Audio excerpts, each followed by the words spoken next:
华视在地新闻，继续要来讲，昨6月7日是世界海洋日。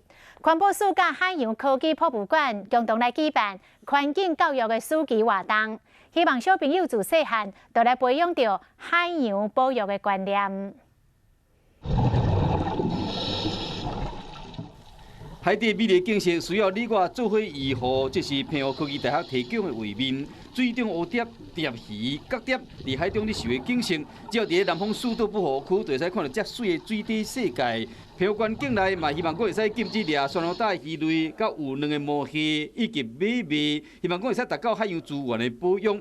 不过未来要安怎影响发展，这嘛是联合国国际海洋日，希望传达的意念，台湾嘛伫各方面全力要甲世界连接。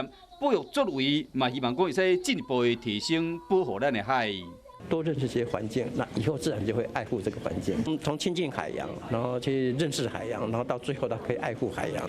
那从海洋里头，他可以学到蛮多东西哈。